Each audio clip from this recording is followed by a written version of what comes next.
2024 आज आपल्या दुर्गा माता प्राथमिक माध्यमिक आश्रमशाळा या ठिकाणी वीर बाल दिवस साजरा करण्याकरता या ठिकाणी आपण एकत्रित जमा झालेलो आहोत।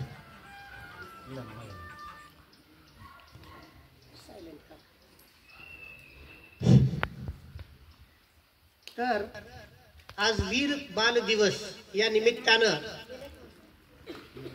त्यागाची, बलिदानाची, धैर्याची कहाणी मी आपल्या समोर थोडक्यात या ठिकाणी सांगू इच्छितो। त्यापूर्वी 14 नोव्हेंबर म्हणजे आहे बाल दिन। काय आहे? बाल दिन। 3 जानेवारी हा आहे बालिका दिवस। 14 नोव्हेंबर काय आहे? बाल दिन। भारताचे पहिले पंतप्रधान पंडित जवाहरलाल नेहरू यांचं लहान मुलांप्रती असलेलं प्रेम आणि म्हणून त्यांचा जन्मदिवस 14 नोव्हेंबर हा बाल दिवस म्हणून आपण साजरा करतो। त्याच्यानंतर सावित्रीबाई फुले यांचा जन्मदिवस 3 जानेवारी हा आपण बालिका दिन म्हणून साजरा करतो। आणि आजचा वेगळा दिवस आहे तो म्हणजे वीर बाल दिवस। आजचा दिवस कोणता आहे? वीर बाल दिवस।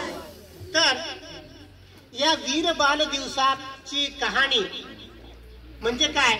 तर 1656 मध्ये मुघल बादशाह औरंगजेब हा सत्तेवर आला आणि औरंगजेब बादशाहाची महत्वाकांक्षा होती की या संपूर्ण भारतावर मुघलांचं राज्य असलं पाहिजे आणि हा संपूर्ण भारत हा मुघलांच्या आधिपत्याखाली असला पाहिजे। आणि त्यावेळेस शिखांनी आपलं राज्य 12 राज्यामध्ये संघटित केलेलं होतं। आपल्याला माहित आहे शीख धर्माची स्थापना कोणी केली? गुरु नानक देव यांनी। त्याच्यानंतर अंगद देव, अमरदास, हरदेवराय असे कितीतरी शीख गुरु होऊन गेले आणि 9वे शीख गुरु होते। इकडे लक्ष द्या, 9वे शीख गुरु होते ते म्हणजे कोण? गुरु तेग बहादर। 9वे गुरु कोण होते? गुरु तेग बहादर। गुरु नानकांपासून गुरु तेग बहादरापर्यंत शिखांचे 9 गुरु होऊन गेले। आणि ज्यावेळेस या भारतामध्ये मुघलांचं साम्राज्य होतं आणि औरंगजेबाची जी पाशवी महत्वाकांक्षा होती की माझ्या मार्गामध्ये कुणीही आलं तर त्याचा मी बंदोबस्त करून संपूर्ण भारत माझ्या नियंत्रणाखाली, आधिपत्याखाली मी घेणार। आणि या औरंगजेबाच्या पाशवी दडपशाही धोरणाला गुरु तेग बहादरांनी आपल्या काही सहकार्यांसमवेत विरोध केला आणि विरोध केल्यामुळं त्याचं बक्षीस त्यांना मिळालं। इसवी सन 1699 मध्ये गुरु तेग बहादरांचं शिर धडा वेगळं करण्यात आलं, त्यांचा शिरच्छेद करण्यात आला। शिखांचे 9वे धर्मगुरु गुरु तेग बहादर यांचा खून करण्यात आला। औरंगजेबानं त्यांचा शिरच्छेद केला, त्याला ठार मारलं। आणि त्यावेळेस त्यांचा मुलगा गुरु गोविंद सिंग यांचं वय होतं अवघं 9 वर्ष। आणि गुरुच्या मृत्यूनंतर त्यांचा मुलगा पुढे गादीवर येणार, तो म्हणजे कोण? गुरु गोविंद सिंग। पण त्यांचं वय किती होतं? 9 वर्षाचं। आपल्या वडिलांच्या आणि शीख धर्माच्या धर्मगुरूच्या खुनाचा बदला घेण्यासाठी त्यांनी 1704 मध्ये खालसा संघटनेची स्थापना केली। कोणत्या संघटनेची स्थापना केली? खालसा दल, खालसा संघटना। आणि त्याच्यामध्ये असे शीख तरुण निवडले की जे आपल्या देशासाठी, धर्मासाठी त्यांनी आपल्या प्राणांचं सुद्धा पर्वा केली नाही पाहिजे। प्रथम राष्ट्र आणि प्रथम धर्म या संकल्पनेनं प्रेरित होऊन अनेक शीख तरुण एकत्र आले आणि हिमाचल मध्ये आनंदपूर साहिब नावाचं ठिकाण त्यांनी निवडलं आणि त्या ठिकाणी आनंदपूर साहिब या ठिकाणी या खालसा दलाचं एक मुख्य केंद्र निर्माण करण्यात आलं। आनंदपूर साहिब मध्ये काय चालायचं? तर खालसा दलामध्ये जे जे तरुण संघटित झालेले आहेत ते त्यांना प्रशिक्षण देण्यात आलं। त्यांना हत्यार कसं चालवायचं, त्याच्यानंतर शत्रूशी धीरोदात्तपणे कसा लढा द्यायचा, संख्येनं जरी आपण कमी असलो तरी सुद्धा शत्रूवर तुटून कसं पडायचं, आणि देशासाठी धर्मासाठी आपण कधीही माग एक इंच सुद्धा हटायचं नाही, हा मंत्र तिथल्या तरुणांना देण्यात आला. आणि शीख धर्मामध्ये खालसाला एक प्रकारचं महत्व प्राप्त करून दिलं, ते म्हणजे गुरु गोविंद सिंगांनी. गुरु गोविंद सिंगांनी खालसामध्ये हळूहळू तरुणांची संख्या वाढत गेली. आणि ही गोष्ट औरंगजेबाला कळाली की हा जो मुलगा आहे हा काय करणार आहे, तर गुरु तेग बहादरांच्या खुनाचा बदला घेणार आहे, याच्यापासून आपल्याला निश्चितच धोका आहे.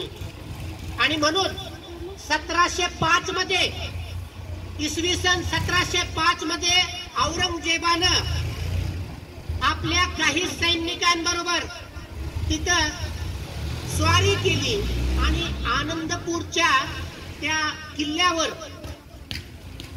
किंवा आनंदपूर मध्ये जे हे केंद्र होतं, खालसाचं केंद्र होतं, याच्यावर स्वारी केली. आणि शिखांना आता औरंगजेबाच्या सैन्याबरोबर लढण्याशिवाय कोणत्याही प्रकारचा पर्याय उरला नव्हता. शीख सैनिक होते 500. औरंगजेब आपल्या बरोबर मोठा फौजफाटा घेऊन आलेला होता आणि आनंदपूर साहिब मधून आता 500 विरुद्ध 5000 अशा प्रकारचं सैन्य कशा प्रकारे यांचा आता निभाव लागणार याची काळजी होती. परंतु शीख हे काही डरपोक नव्हते, ते धीरोदात्तपणे औरंगजेबाच्या सैन्याबरोबर लढायला समर्थ होते.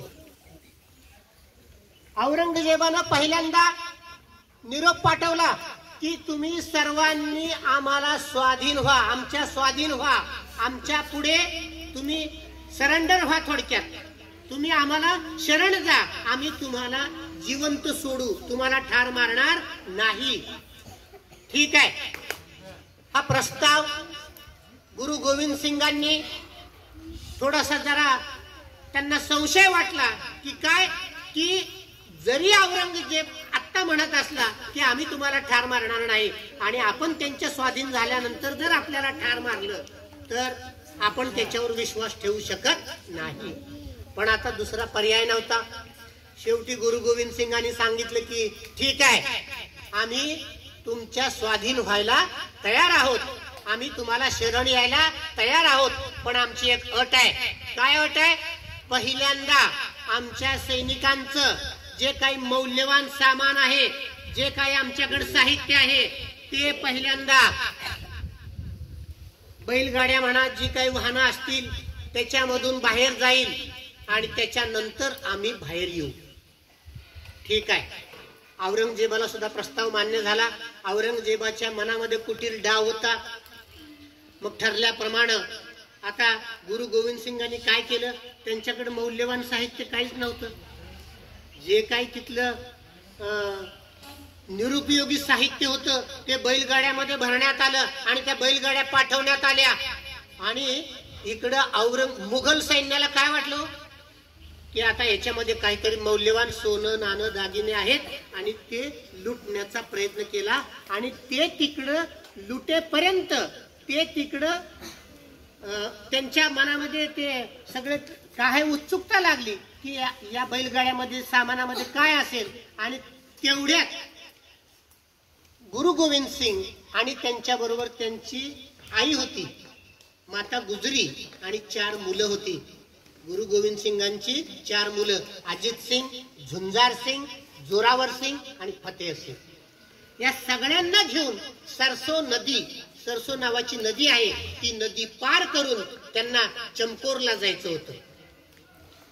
मग इकडं सैनिक कशामध्ये व्यस्त झाले हो, तर ते त्या बैलगाड्यामध्ये काय सामान आहे, किती सामान आहे, अलंकार कोणते, सोनं आहे का, दागदागिने आहेत का, काय. मग ते सगळं पाहिल्यानंतर त्यांचा भ्रमनिरास झाला आणि तोपर्यंत हे सगळे सही सलामत त्या आनंद साहिब मधून बाहेर पडले. ज्यावेळेस मुघलांना हे कळालं की यांनी आपल्या हातावर तुरी दिलेली आहेत, आपल्याला फसवलेलं आहे, आणि त्यावेळेस त्या सैन्याचा पाठलाग करत असताना त्यांची एका नदीच्या किनारी त्यांच्यामध्ये मोठ्या प्रमाणावर युद्ध झालं आणि त्या युद्धामध्ये जे गुरु गोविंद सिंगांचे मोठे दोन मुलं होते, अजित सिंग आणि झुंजार सिंग यांचं त्या युद्धामध्ये त्यांना वीर मरण आलं, ते शहीद झाले. आणि त्याच वेळेस धुमश्चक्रीमध्ये गुरु गोविंद सिंगांचे जे छोटे दोन मुलं होते, जोरावर सिंग वय वर्ष 9 आणि फतेह सिंग वय वर्ष 6, म्हणजे 6 वर्ष म्हणजे इयत्ता पहिलीचं वय आहे आणि 9 वर्ष म्हणजे इयत्ता तिसरीचं वय आहे. या दोन मुलांना आणि माता गुजरीला एका ठिकाणी आश्रय घ्यावा लागला. त्या ठिकाणी आश्रय घेतल्यानंतर तिथंच कोणीतरी फितुरी केली. त्यांच्याबरोबर गंगू नावाचा स्वयंपाकी होता आणि या गंगू नावाच्या स्वयंपाक्यानं काय केलं तर सरहिंदचा जो वजीर खान नावाचा सरदार होता, बादशाह होता तिथल्या प्रांताचा, त्या बादशाला सांगितलं गुरु गोविंद सिंगांच्या मातोश्री गुजरी आणि त्यांची 2 छोटे छोटे मुलं हे मला माहित आहे कुठे आहेत ते. आणि ठरल्याप्रमाणे त्यानं फितुरी केली आणि त्या वजीर खानानं या 2 मुलांना म्हणजे कोणाला हो, जोरावर सिंगला आणि फतेह सिंगला आणि माता गुजरीला अटक करून आपल्या दरबारामध्ये तिथं जेलमध्ये त्यांना टाकलं.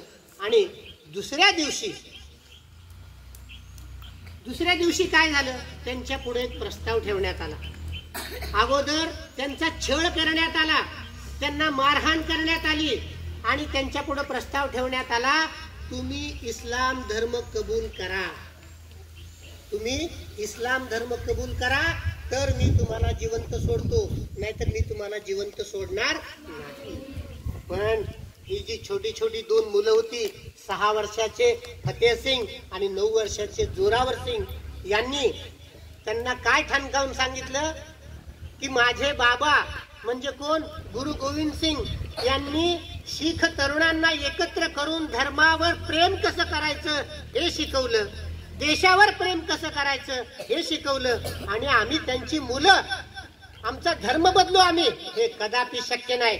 तुम्ही आम्हाला ठार मारा चालेल, आम्ही मोठ्या आनंदानं या मरणाला सामोरं जाऊ, पण आम्ही आमचा धर्म बदलणार नाही. मग या वजीर खानाला वाटलं की ह्यांच्यावरचे अत्याचार थोडेसे जरा आणखीन वाढवले तर हे आपल्याला शरण येतील आणि इस्लाम धर्म कबूल करतील. आदेश दिला काय की त्यावेळेस राज्यकारभाराची भाषा ही पारसी आणि उर्दू होती. इनको जिंदा गाड दिया जाए, की त्यांना आता जिवंत दफन करायचं. म्हणजे दफन म्हणजे एका भिंतीमध्ये घालायचं त्यांना. थोडक्यात काय करायचं, दीवार में चुनवा दो, म्हणजे भिंतीमध्ये काय करायचे त्यांना जिवंत समाधी द्यायची. आणि ज्या वेळेस एक थर त्यांच्या भोवती रचला गेला, विचारलं अभी भी मोहलत है, अभी भी इस्लाम कबूल करो, आम्ही इस्लाम कबूल करणार नाही. मग पुढचा थर असा थर वाढत वाढत वाढत वाढत फतेह सिंगच्या गळ्यापर्यंत आला आणि त्याला सांगितलं की तुला आता ही शेवटची ताकीद आहे, तुला इस्लाम धर्म कबूल करायचंय का मरायचंय. तर तो म्हणाला मी आनंदानं मरणाला सामोरं जाईन, पण मी माझा धर्म बदलणार नाही. आणि हसत हसत ही 2 बालक गुरु गोविंद सिंगांचे हे पुत्र रत्न फतेह सिंग आणि जोरावर सिंग हे हसत हसत मरणाला सामोरे गेले. त्यांना जिवंत भिंतीमध्ये त्यांना दफन करण्यात आलं. आणि ही बातमी ज्यावेळेस माता गुजरीला कळाली त्यावेळेस माता गुजरी सुद्धा त्यांच्या मृत्यूच्या धक्क्यानं त्या सुद्धा त्याच दिवशी गतप्राण झाल्या, त्यांना सुद्धा मरण आलं. आणि म्हणून 26 डिसेंबर हा वीर जोरावर सिंग आणि वीर फतेह सिंग आणि माता गुजरी यांच्या शौर्याचा, बलिदानाचा आणि धर्मप्रेमाचा दिवस म्हणून आपण या ठिकाणी साजरा करतो. आणि या दिवसाची सुरुवात साजरा करण्याची कधीपासून झाली